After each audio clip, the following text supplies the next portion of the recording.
আমি আগের মুখ্যমন্ত্রী মানে প্রাক্তন মুখ্যমন্ত্রীকে বলবো, আপনার হাতে এখন অনেক সময় আছে, আপনি একবার এসে এই প্ল্যান্টের ভিতরটা দেখে যাবেন।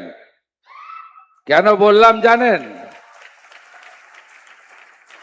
উনি কথায় কথায় বিশেষ করে মারোয়াড়িদেরকে, হিন্দি স্পিকিং লোকেদেরকে বলেন, ये लोग तो बाहरी है, गुजरात बनने नहीं दूंगा, यूपी बनने नहीं दूंगा। আমি ওনাকে বলবো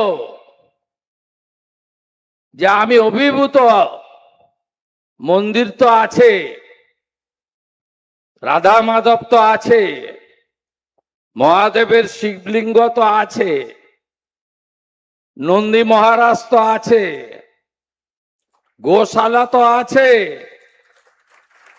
সবুজায়ন তো আছে, সাথে বাংলার কলা সংস্কৃতি স্বাধীনতা সংগ্রামের দুই বরেণ্য ব্যক্তিত্বের মূর্তি আছে, রবীন্দ্রনাথ ঠাকুর আর নেতাজি সুভাষচন্দ্র বসু।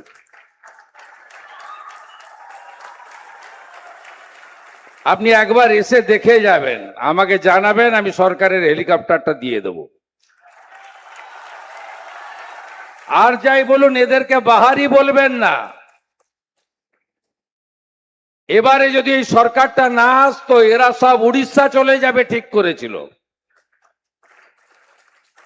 সিন্ডিকেট রাজ, তোলাবাজি, রাস্তায় গাড়ি নিয়ে বেরোলে হাত পাতত, গুন্ডা ট্যাক্স, একবার এমভিআই টাকা নেয় তো আরেকবার পুলিশ টাকা নেয়, আরেকবার পুলিশ টাকা নেয় তো আরেকবার ডান্ডা ট্যাক্স টাকা নেয়। কি অবস্থা করে রেখেছিলেন আপনারা!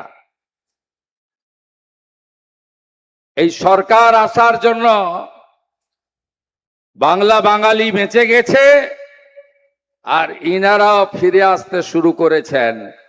আমি স্বাগত জানাবো পশ্চিমবঙ্গ সরকারের পক্ষ থেকে।